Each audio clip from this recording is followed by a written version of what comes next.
मेरे प्यारे बच्चों, सामाजिक विज्ञान में पास होने का बेहतरीन ट्रिक मैं आप लोगों को बताने वाला हूँ। अब तक यूट्यूब पे ऐसा वीडियो देखे नहीं होंगे।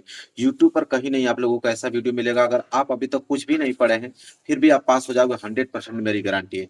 अभी तक आपने बहुत सारे यूट्यूब पे ऐसी वीडियो देखा होगा कि आपको बताया होगा यह चीज कि अगर आपको कुछ नहीं आता है तो बना उना के लिख दीजिए, ज्यादा लिख दीजिए, अधिक नंबर मिलेंगे। ऐसा कुछ नहीं होता है। इसीलिए आप लोगों का सामाजिक विज्ञान में कम नंबर आता है, जितने बच्चे अगर उस ट्रिक को फॉलो करके जाते हैं। आज की वीडियो में मैं आप लोगों को जेन्युइन तरीका बताने वाला हूँ, एक ऐसा तरीका कि अगर आप तक अभी कुछ भी नहीं पढ़े रहेंगे ना, आपको कुछ भी नहीं आता रहेगा, अगर उस रूल को फॉलो करोगे तो 100% बहुत अच्छे मार्क्स आएंगे और अच्छे मार्क्स से पास भी हो जाओगे।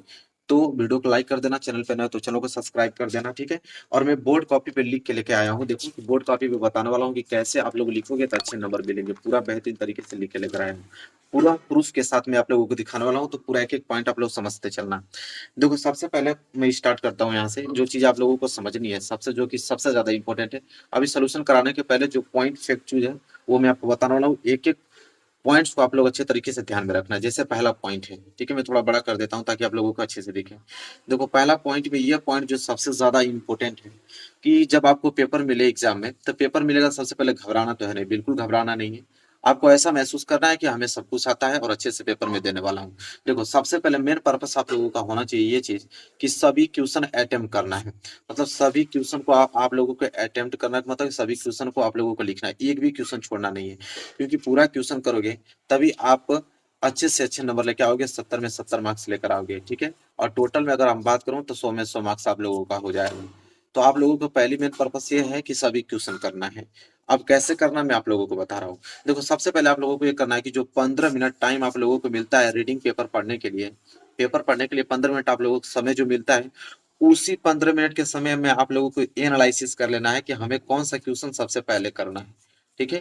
जब आप लोग पेपर पढ़ते हो ना तो उसी समय ट्रिक लगाया करो कि मुझे दूसरा क्वेश्चन जो है सबसे पहले करना है, इसके बाद तीसरा क्वेश्चन करना है, इसके बाद पांचवा क्वेश्चन करना है, इसके बाद आठवां क्वेश्चन करना है, इसके बाद 10वां क्वेश्चन करना है। उसी पेपर में लिख दो और इसके बाद जब सोल्यूशन करो तो उसको बस सोल्यूशन करते चले जाओ। और उसी के ट्रिक सबसे पहले उसको ट्रिक लगाओ जो सबसे बेहतरीन आंसर आप दे पाओ, जो आपको क्वेश्चन याद हो, ठीक है। नहीं भी याद आप लोगों को होगा तो मैं आपको बताता हूँ कैसे करना है। हालांकि इस वीडियो में मेरा पर्पस यही है कि अगर अभी तक आप कुछ नहीं पढ़े हो तो फिर भी आप कैसे लिखोगे वो चीज आपको बताने वाला हूँ। तो जिसको याद होगा तो वैसे कर लेगा, जिनको नहीं याद होगा तो मैं आपको आगे बताता हूँ कैसे करना है आप लोगों को, ठीक है। तो पहला पॉइंट आपको समझ में आ गया ना कि सभी क्वेश्चन करना है। इतना तो आपको दिमाग में फिट करके चलना है कि आपको सभी क्वेश्चन करने हैं। आप देखो दूसरा बात जो पॉइंट है, पहले पॉइंट आपको समझ लो, यही पॉइंट मेन पर्पस रखेंगे आपके। दूसरा पॉइंट ये है कि आंसर जो आप दोगे, जो भी क्वेश्चन का आंसर अगर आप लिख रहे हो, चाहे वो प्रश्न आ रहा है चाहे नहीं आ रहा है, तो जब भी आंसर लिख रहे हो भले ही गलत उत्तर लिख रहे हो, लेकिन उसी गलत उत्तर को आपको पॉइंट बनाकर लिखना है। पॉइंट बनाकर आप लोगों को लिखना है। जैसे कोई आप उत्तर लिख रहे हो तो उत्तर में जब उसका उत्तर लिखने जा रहे हो तो पहला पॉइंट, दूसरा पॉइंट, तीसरा पॉइंट, चौथा पॉइंट, पांचवा पॉइंट, छठा, जितना पॉइंट में हो सके बस पॉइंट बना के आप लोग पॉइंट बना के 2 लाइन आपको लिख देना, फिर पॉइंट बना के 2 लाइन आपको लिख देना। भले ही गलत ही लिख रहे हो, जिनको आएगा तो सही लिखेंगे, जिनको नहीं आएगा तो बनाकर ही लिखना है, लेकिन पॉइंट में लिखना है। जब एग्जामिनर देखो, सामाजिक विज्ञान एक ऐसा विषय है कि इसमें एग्जामिनर जो कॉपी चेक करता है उसके पास पूरा समय नहीं। सामाजिक विज्ञान तो पढ़ते ही नहीं है सब। सामाजिक विज्ञान एक ऐसा पेपर है कि वो एग्जामिनर जो है पढ़ता नहीं है। इसलिए नहीं पढ़ता है क्योंकि सामाजिक विज्ञान में अगर अधिक नंबर अगर उठाना चाहते हो तो रूपरेखा से उठता है। किसे? रूपरेखा मतलब समझते हो क्या होता है कि आपका जो कॉपी है कितना बनावटी है, कितना अच्छे से आपने एक्सप्लेन करके आप डिजाइनों से लिखे हो। जैसे पॉइंट, पहला पॉइंट इसमें रोल प्ले करेगा पॉइंट, पॉइंट बनाकर अगर उत्तर लिखे हो तो एग्जामिनर खुश होकर पूरे अंक देंगे। भले आपको पढ़ने नहीं जाएंगे बीच में क्या लिखे हो, और पढ़ने भी जाएंगे तो आप इतना तरीके से लिख के बना कर लिखोगे कि वो कंफ्यूज हो जाएंगे, वो लगेंगे कि हाँ सही लिखा है, आपको आंसर मिल जाएगा। तो पहली पॉइंट पॉइंट बना के लिखना है। कभी ये गलती मत करना कि उत्तर लिखते समय एक दो पैराग्राफ आप लगातार लिखते चले जाना, ऐसा नहीं। पॉइंट बनाकर ये लिखना है। जो मैं आपको बता रहा हूँ उस तरफ फॉलो करोगे 100% मेरी गारंटी है कि पास हो जाओगे। तो पहला पॉइंट तो आपको मालूम चल गया कि पॉइंट बनाकर आप लोगों को आंसर का लिखना है, ठीक है। चलो इसके बाद देखो दूसरा पॉइंट भी क्लियर हो गया। तीसरा पॉइंट ये है जो कि सबसे ज्यादा अहम रोल प्ले करेगा कि हाईलाइटेड वर्ड। हाईलाइटेड मतलब कि हाईलाइटेड आपको मार्कर नहीं लेके जाना है। हाईलाइटेड मतलब ये चीज होता है कि जो इंपॉर्टेंट वर्ड होता है ना, तो इंपॉर्टेंट वर्ड को आप लोगों को, जैसे इंपॉर्टेंट वर्ड है, या तो उसको ब्लैक पेन से लिख दो, या तो ब्लैक पेन से नहीं लिख पा रहे हो तो ब्लू पेन से ही लिख रहे हो, लेकिन उस पॉइंट के नीचे अंडरलाइन कर दो। पेंसिल से कर दो या ब्लैक पेन से अंडरलाइन कर लो, ठीक है। जैसे मैं कह दूंगा कि जो महात्मा गांधी है वो दक्षिण अफ्रीका से 1915 में भारत लौटे, तो 1915 आपको यहाँ पे नीचे हाईलाइटेड कर देना। जैसे हाईलाइटेड करोगे ना, तभी एग्जामिनर जो जो देखेगा, कॉपी चेक करेगा, वो हाईलाइटेड इस चीज को देखेगा और इसी पे अंक पूरे के पूरे आपको दे देगा। तो यह पॉइंट आपको जरूर, भले ही गलत लिख रहे हो, मैं आपको ऐसा कर थोड़ी कह रहा हूँ कि पूरा ही गलत लिख दोगे, पूरा का पूरा गलत लिखोगे, लेकिन कुछ ऐसे वर्ड तो दो चार तो ऐसे वर्ड होंगे जो आपको सही याद होगा। तो जो दो चार वर्ड आप सही याद होगा, उसी को ब्लैक पेन से लिख के हाईलाइटेड कर दो बस। वही दो चार वर्ड आपको पूरे के पूरे अंक दिला देंगे, मेरी गारंटी है। हाँ, बस हाईलाइटेड करना पड़ेगा तब। हाईलाइटेड करोगे तो पूरे अंक दिला देगा, वही आपको दो चार पॉइंट, भले ही आपने बीच में गलत लिखा है। और जिनको याद रहेगा तो सही लिखेंगे। ठीक है, एक भी मैं आपको 100% दावा करता हूँ, आप फेल नहीं होगे इस ट्रिक को अगर अपना लोगे तो, गारंटी है मेरी। हाँ, अगला फिर आपको करना क्या है, फिर अभी मैं कॉपी आपको दिखाऊंगा लिख के। अगला ये है कि फ्लो चार्ट बनाने का प्रयास करो। ठीक है, फ्लो चार्ट बहुत ज्यादा जरूरी है। फ्लो चार्ट बनाने का प्रयास आपको करना है, 100% करना है। कैसे फ्लो चार्ट, मतलब समझते हो क्या होता है? जैसे आपको एक प्रश्न अगर मैं दे दूं इस तरह कि परिवहन क्या होता है, अगर मैं प्रश्न आपको दे दूं, जैसे फ्लो चार्ट का मतलब होता है, जैसे मैं कह दूं कि परिवहन, तो देखो परिवहन आपके तीन प्रकार का होता है। तो जैसे परिवहन में आप पहला इस तरह लिख दोगे कि स्थल परिवहन, ठीक है। दूसरा आप जल परिवहन भी होता है, वायु परिवहन भी होता है, तीसरा आपने वायु परिवहन लिख दिया है। ठीक है, इसके भी तीन प्रकार होते हैं, तो तीन प्रकार आपने लिए, इसके दो प्रकार होते हैं, इसके भी दो प्रकार होते हैं, जो लास्ट में आता है इसके भी दो प्रकार होते हैं। तो इस तरह जब फ्लो चार्ट आप बना दोगे, तो फ्लो चार्ट तो देखते हुए आपको एग्जामिनर पूरे अंक दे देंगे, क्योंकि जब फ्लो चार्ट आप बनाओगे और पॉइंट में आंसर लिखोगे, तो आपका आंसर जेन्युइन होगा और सबके स्टूडेंट के कॉपी से आपका अलग कॉपी दिखेगा। कोई भी स्टूडेंट होता है, जो भी एग्जामिनर होता है, मैं आपको बता दूं, रियल बात आपको बता देता हूँ, एग्जामिनर जो होता है ना, एक दिन में कम से कम 200 150 कॉपी चेक करता है। तो मैं आपको बता देता हूँ कि जो जिस तरीका मैं आपको बता रहा हूँ, अगर उस तरीका को आप फॉलो कर दोगे, जिस प्रकार बता रहा हूँ उसी प्रकार लिखोगे, तो जो एग्जामिनर कॉपी चेक करेगा, तो 100 बच्चों का सेम कॉपी चेक करेगा उसी तरह। लेकिन जब आपका 101 नंबर पे आपकी कॉपी जब चेक करेगा, तो आपको आपकी कॉपी की जब चेक करेगा ना, तो सबसे अलग कॉपी आपको दिखेगी, और सबसे अलग कॉपी दिखेगी तो आपको सबसे अलग नंबर भी देगा, 100% देगा, मेरी गारंटी है। इस तरह तो फ्लो चार्ट बनाने का प्रयास करो। अगर क्वेश्चन में ऐसा प्रश्न आ रहा है जिसको आप फ्लो चार्ट से बना सकते हो, तो उसको फ्लो चार्ट से ही बनाओ। ठीक है, ये पॉइंट आप जरूर ध्यान में रखना। इसके बाद आपको जो करना है मैं आपको बता रहा हूँ। अगला पॉइंट यह है कि हर आंसर के बाद 2 लाइन का गैप दीजिए। और कोई आंसर आप लिख रहे हो, जैसे मान लो यहाँ से लेके यहाँ तक आपने आंसर यहाँ पे लिख दिया, तब आंसर खत्म हो गया ना, तो कम से कम 1 लाइन 2 लाइन का गैप दो, तब जाके अगला प्रश्न उत्तर यहाँ से लिखना प्रारंभ करो। तो यह बहुत इंपॉर्टेंट रोल प्ले करेगा, इसको भी ध्यान में रखना है। ये छोटी छोटी जो बातें हैं आप फॉलो करके बहुत अच्छे अंक ला पाओगे, क्योंकि सामाजिक विज्ञान में यही छोटी छोटी बातें देखकर अच्छे नंबर दी जाती है। ठीक है, एग्जामिनर आपको पूरा पढ़ने नहीं जाएगा कि आपने क्या लिखा है क्या नहीं, इसी रूपरेखा को देखेगा, अगर आपने अच्छे से लिखा है तो नंबर आपको पूरा दे देगा। तो इस बात को आप लोग ध्यान में रखना। तो हर आंसर के बाद 2 लाइन का गैप तो देना ही देना है। इसके बाद अगर हम बात करें, तो देखो बहुत सारे बच्चे ये कहते हैं कि सर ऐसा कि क्वेश्चन तो सब आ रहे थे, लेकिन हमने 2 3 क्वेश्चन लिखा या 10 क्वेश्चन लिखा, तब तक टाइम ही पूरा का पूरा हो गया, 3 घंटा समय बीत गया और हमारे 5 क्वेश्चन छूट गए, किसी के 4 क्वेश्चन छूट जाते हैं। तो नहीं, ऐसा नहीं करना है। ये तभी आप लोगों का संभव हो पाएगा जब टाइम मैनेजमेंट करोगे। टाइम मैनेजमेंट का मतलब ये चीज होता है, मैं आपको रियल बताता हूँ। जैसे आप लोगों का 2 नंबर का अगर क्वेश्चन आ जाता है, तो कोई क्या करता है कि 2 नंबर के क्वेश्चन को वो लगेगा 2 पेज में लिखने के लिए। तो 2 पेज में लिखोगे तो समय ज्यादा नुकसान होगा कि नहीं।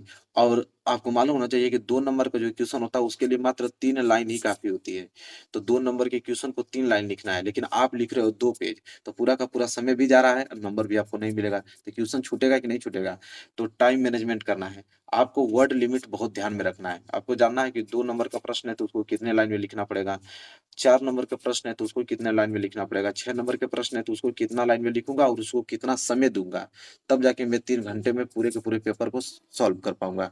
ठीक है, तो ये बहुत ज्यादा जरूरी है। हालांकि अभी मैं उसमें लिख के लेके आया हूँ, आपको मालूम चल जाएगा कि 4 नंबर के प्रश्न को कितने लाइन में लिखा जाता है, किस प्रकार लिखा जाता है। ये जितना रूल आपको बताया हूँ सब उसमें फॉलो किया गया है, जो मैं पेपर लिख के लेकर आया हूँ कॉपी में। ठीक है, बोर्ड एग्जाम की कॉपी उसमें लिख के लेके आया हूँ, अभी मालूम चल जाएगा आपको। बस आप रूल को ध्यान में रखते चलो। तो यहाँ तक आप लोगों को समझ में आ गया। चलो, अब हम यहाँ पे सब कुछ क्लियर हो गया होगा। अब मैं आपको दिखाता हूँ कॉपी पे कि कैसे लिखना है। देखो, साइड करता हूँ, अब कॉपी में लेकर आ गया यहाँ पे। अब मैं थोड़ा छोटा करता हूँ ताकि दिखे आपको। अब ध्यान से समझना। पहले आपका अति लघु उत्तरीय प्रश्न, देखो अति लघु उत्तरीय प्रश्न इस बार नहीं आएगा। ठीक है, क्योंकि बहुविकल्पीय 20 क्वेश्चन आएंगे। ठीक है, आपके पास लघु उत्तरीय और दीर्घ उत्तरीय आएगा। लघु उत्तरीय 4 नंबर के लिए, दीर्घ उत्तरीय 6 नंबर के लिए प्रश्न। लेकिन बता देता हूँ आप लोगों को समझने का तरीका। देखो, जैसे अति लघु उत्तरीय प्रश्न है, ये प्रश्न आता है, जैसे यहाँ प्रश्न एक दे दिया कि जर्मनी का एकीकरण कब और कैसे हुआ, और ये प्रश्न 2 नंबर के है, और कुछ बच्चों को नहीं याद होगा तो वो क्या करेंगे कि लगेंगे यहाँ से लिखने के लिए, तो लिखना नहीं है। देखो, जर्मनी का एकीकरण कब और कैसे हुआ तो आप फ्लो चार्ट से समझा सकते हो, क्योंकि 2 नंबर का प्रश्न है। फ्लो चार्ट इस तरह बना जाता है, जैसे पहला हमने राष्ट्रवादी भावनाएं का उदय हुआ, इसके बाद हमने गैप यहाँ पे तीर का एरो देके लिखा, इसके बाद 1848 में निर्वाचित संसद बना, इसके बाद राजशाही और फौज द्वारा दमन हुआ, फिर प्रशा का नेतृत्व किया गया, फिर ऑटोमान बिस्मार्क की भूमिका हुई इसमें, फिर उसके बाद 3 युद्ध हुआ, 3 युद्धों के बाद जर्मन साम्राज्य की घोषणा हुई, इसके बाद 18 जनवरी 1871 में ये जो है जर्मनी का एकीकरण पूरा हुआ। ठीक है, तो देखो इसे बोलते हैं फ्लो चार्ट। इस तरह अगर फ्लो चार्ट बनाओगे तो एग्जामिनर बहुत ज्यादा प्रभावित होगा, और इसके बाद पूरे के पूरे नंबर देगा, और खुश होकर आपका आगे की भी कॉपी आपको चेक करने की जरूरत उसको नहीं पड़ेगी, वो बस इस तरह करेगा, और लास्ट में आपको उसको मालूम चल जाएगा कि मुझे इसे कितना नंबर 70 में देना है। वो खूब आराम से 60 नंबर या 65 नंबर आपको दे देगा, बस आगे की चीजें अगर इस तरह एक्सप्लेन किए रहोगे तो फ्लो चार्ट के अगर क्वेश्चन आते हैं तो फ्लो चार्ट पे आपको ऐसे बनाना है। तो 2 नंबर वाले प्रश्न को ऐसे सॉल्व करते हैं। हालांकि आपके एग्जाम में जो इस बार है 4 नंबर के क्वेश्चन और 6 नंबर के क्वेश्चन पूछे जाएंगे, तो सब कुछ मैं लिख के लेके आया हूँ, कोई दिक्कत नहीं है। देखो, देखो मेरे प्यारे बच्चों, आप देखो ये लघु उत्तरीय है जो कि 4 नंबर के लिए है। देखो कैसे लिखोगे इसको, कितना छोटा लिखना होता है, लेकिन आप लोग बस बड़ा लिख लेते हो कैसे। देखो प्रश्न यह है कि सांप्रदायिकता लोकतंत्र के लिए हानिकारक क्यों है। 2 तर्क दीजिए, और एक तर्क 2 नंबर के लिए। सबसे पहले हम लोग देखो लिखोगे, ब्लैक पेन से हेडिंग डालोगे कि सांप्रदायिकता लोकतंत्र के लिए हानिकारक है क्योंकि पहला पॉइंट इस तरह, समुदाय का राजनीतिक का प्रभुत्व स्थापित, ये हेडिंग डाल के तब आप लिखोगे इसको, 2 नंबर मिल जाएगा। देखो कितना लाइन लिखा हूं, मात्र 2-3 लाइन लिखा हूं कि सांप्रदायिकता सोच अक्सर अपने धार्मिक समुदाय का राजनीतिक प्रभुत्व स्थापित करने के फिराक में रहती है। बस आपको बना के बस इतना ही लिखना है, 2 पॉइंट। ये नहीं कि बनाकर खूब ज्यादा लिखो, नहीं, बनाकर भी लिखना है ना, तो बस मात्र 2-3 लाइन ही लिखना है। एग्जामिनर पूरा नंबर देगा, क्योंकि एग्जामिनर को मालूम होता है कि ये जो प्रश्न होते हैं 2-3 लाइन के ही होते हैं। तब आप गलत ही 2-3 लाइन लिखोगे तो उसको मालूम चलेगा कि आपने सही लिखा है। लेकिन आप बनाकर 10 लाइन लिख दोगे तो ऑटोमेटिक 10 लाइन जब लिखोगे तो उसको खुद मालूम अंदाजा लग जाएगा कि नहीं भाई तो गलत ही लिखा है, क्योंकि 10 लाइन का आंसर होता ही नहीं है, तो 10 लाइन लिख कैसे दिया हमको नहीं समझ में आ रहा है। तो देखो यह तरीका होता है। तो आप गलत भी लिख रहे हो ना तो वर्ड लिमिट का ध्यान ही रख के लिखो, तो वो कंफ्यूज हो जाएगा, उसको मालूम नहीं चलेगा कि गलत लिखा है कि सही लिखा है, नंबर दे देगा आपको। इसी तरह दूसरा हेडिंग हिंसा दंगा और नरसंहार, देखो कितना लिखा हूं, बस इतना, तुरंत चेक करेगा दो।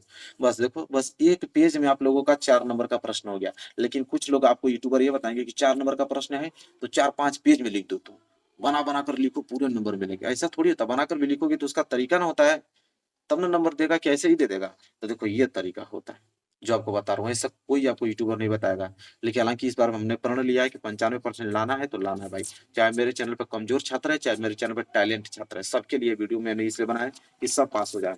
अब देखो 6 नंबर के लिए लोग कैसे लिखते हैं, देखो दीर्घोत्तरीय प्रश्न कैसे लिखना चाहिए आपको बता रहा हूँ। जैसे प्रश्न आ गया कि संघवाद क्या है, भारत के संघीय ढांचे की 4 विशेषताएं बताइए।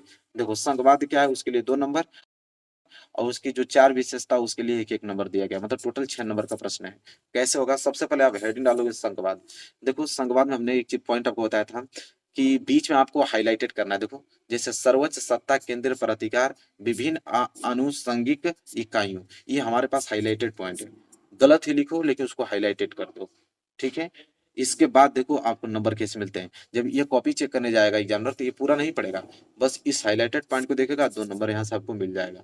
इसके बाद हेडिंग डालोगे कि भारत के संघीय ढांचे की 4 विशेषता कौन कौन सी। देखो पहला हमने डाला है कि 2 से अधिक स्तर वाली अलग अलग अधिकार क्षेत्र, अतिसर का मौलिक प्रावधानों के लिए बदलाव, लोगों की सहमति, और चौथा यह कि राजस्व के अलग अलग स्रोत। अभी 4 आपने संघीय ढांचे की विशेषता लिख दिया। अब सबको अलग अलग करके 2-2 लाइन लिखूंगा। जैसे पहला 2 से अधिक स्तर की जो सरकारें हैं उसको मैं हेडिंग डालूंगा, ठीक है। तो देखो कैसे लिखा जाता है आपको बता रहा हूँ, देखो 1 नंबर नहीं कटेगा। अब सबका अलग अलग हेडिंग बनाओगे। जैसे पहला हेडिंग यहाँ पे यह है कि 2 से अधिक स्तर, हमने लिखा है कि यहाँ सरकार 2 से अधिक स्तरों वाली होती है, बस यहाँ से आपको 1 नंबर मिल गया। इसके बाद अलग अलग अधिकार क्षेत्र, अलग अलग स्तर की सरकारें एक ही नागरिक समूह पर शासन करती हैं, बस इस तरह 2 चाइल्ड लाइन बनाकर अपने से लिख दोगे हेडिंग डाल के, यहाँ से भी 1 नंबर मिल जाएगा। देखो अब ये भी है, इसको भी इस तरह लिखोगे 1 नंबर। अब बताओ 1 नंबर के लिए इतना ही लिखना पड़ता है, ये नहीं कि एक हेडिंग डाल दिए और 1 पेज लिख दोगे तो बहुत अंक नहीं मिलेंगे, समय भी नुकसान होगा, पूरा पेपर भी नहीं कर पाओगे, अंक भी नहीं मिलेगा, गारंटी है मेरी। तो इतना ही वर्ड लिमिट में लिखो जितना मार्क्स के क्वेश्चन पूछा गया है। फिर अगला है राजस्व के अलग स्रोत, इसमें भी आपने लिखा 1 नंबर मिल गया। तो इस तरह कॉपी चेक होती है, इस तरह नंबर मिलता है। नहीं पढ़े हैं, गलत ही लिखना है, लेकिन इसी प्रकार आपको लिखना है, 1 नंबर नहीं कटेगा, मेरी गारंटी है। तो आई होप आपको क्लियर हो गया होगा मेरे प्यारे बच्चों। कैसा लगा वीडियो, अच्छा लगा कि नहीं? बिल्कुल अच्छा लगा होगा। लाइक कर देना, चैनल पर न हो तो चैनल को सब्सक्राइब करके बेल आइकन को प्रेस कर लेना। मिलेंगे एक प्यारे से नेक्स्ट वीडियो में, तब तक के लिए धन्यवाद।